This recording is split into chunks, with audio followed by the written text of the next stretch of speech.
su in montagna. Oh bella ciao, bella ciao, bella ciao, ciao, ciao. Se per dire lassù in montagna, sotto l'ombra di un vecchio. The Spanish Civil War began in July 1936 between the right and the left, with some liberals as well supporting the left. This very politically charged civil war leading up to World War II brought fighters from across the world to fight in the hopes of preventing the spread of fascism or communism. Today I'm going to look at the volunteers who fought for the Spanish Republic, as those are the ones I know the most about. I may at a later point make a whole series on foreign or international fighters when I have more time. Rather than just looking at the history of this, I will look at their effectiveness during the war and the impact they had on combat, as I have often seen them dismissed as not combat effective. First, who were and are international fighters? International or foreign fighters are those who go to fight in a war in a different country of their origin.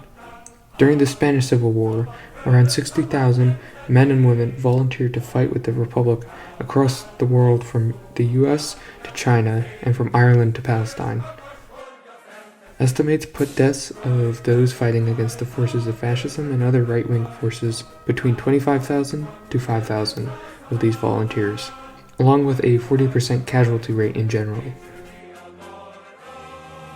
Many of these volunteers were formed into international brigades, although some would join Spanish militias or fight with the guerrillas, like in the book For Whom the Bell Tolls and My Great Uncle. While of course there has been propaganda around them, used by the Spanish Republic and the Comintern, this actually leads into our first area we are going to cover.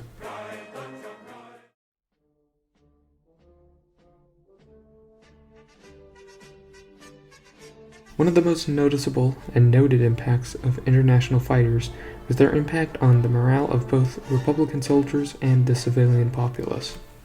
For me, seeing them brought the joy of solidarity and warmth. They left a profound impression on me. Bill Alexander also states in Memorials of the Spanish Civil War, 1996, the Spanish people knew they were not fighting alone. This would prove to be very important, as neither France, Britain, or the US governments would aid the Spanish Republic against the nationalists and their fascist supporters. Instead, Britain and the US would make or allow deals to be made with the nationalists before the war was over.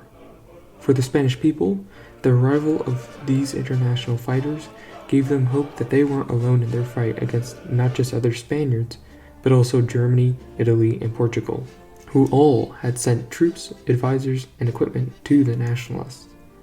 Their presence alone in part helped keep the morale of the Spanish Republic high for much of the war.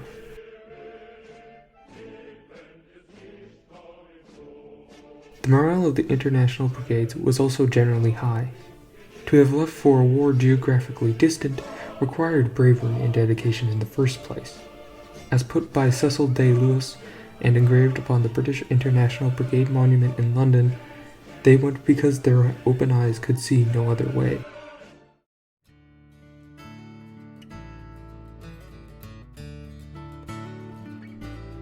Delving into sources and research, there is a notable effect on helping with training Republican troops, and as put by Republican officer Narisco Julian.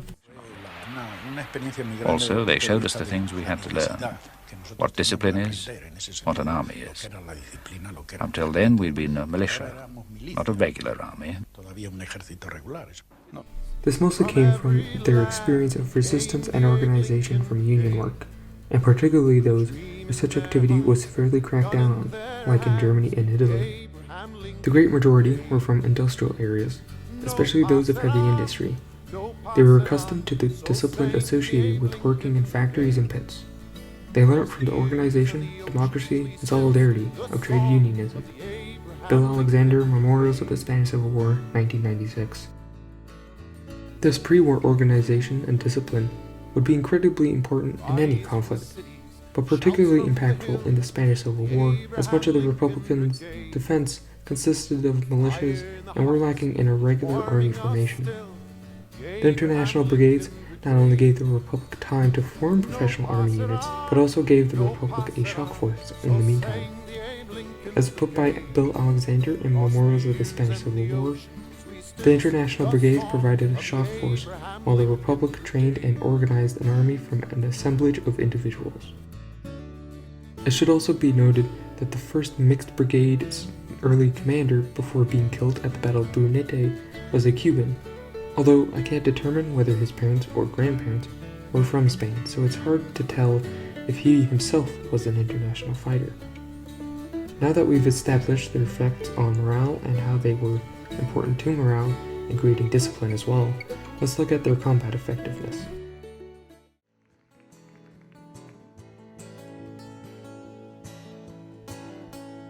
The Battle of Jarama is one of the most famous engagements with international fighters.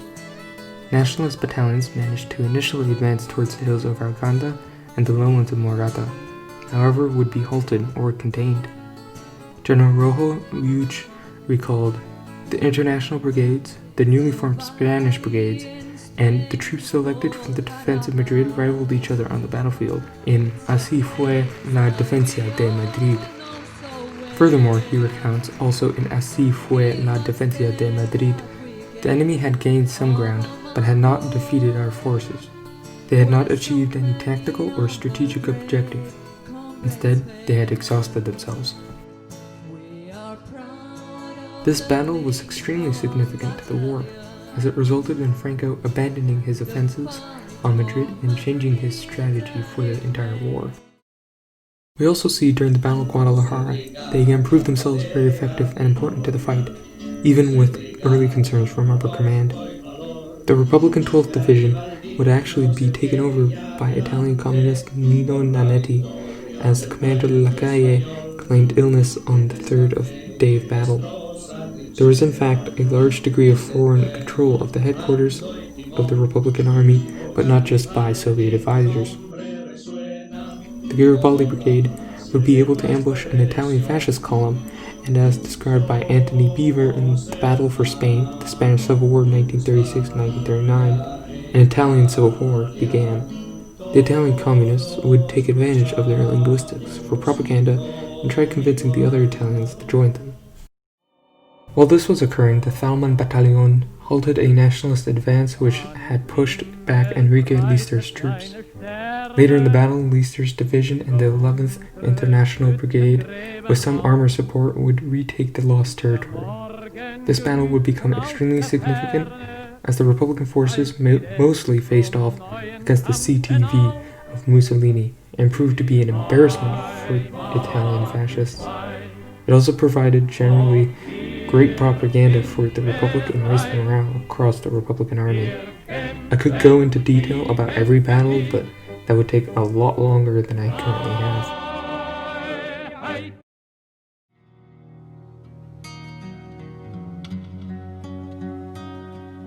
Of course, there were some issues and they weren't perfect. There was a great deal of conflict and competition between international units and even within units, and not all were as disciplined as their counterparts. Some of the competition was good-spirited or for fun, like boxing or wrestling matches, or even things like how many fascists one had killed. But problems would arise with disagreements of political nature and other issues between the brigades. This resulted in issues with orders and taking them, or even how they were executed. There was also the issue that some of the commanders did not have military experience or strategic and tactical understanding. This would partially result in higher casualties, as even though such commands as "not a foot back" or "heroic charges" were great for propaganda, weren't necessarily always effective in combat. Thank you for watching. I would have liked to go into more detail, but with the uni and life in general, I don't have much time to fully go into this topic. My schedule has changed to that it no longer exists, and I will upload whenever I can, really. To stay up to date, follow me on either Instagram or Twitter. If you like this video, hit the like button, and if you'd like to see more videos by me, hit subscribe and the bell for notifications. No pass around the pledge that made him fun. And the Atlanteans, the crier of the hills. Let us remember them.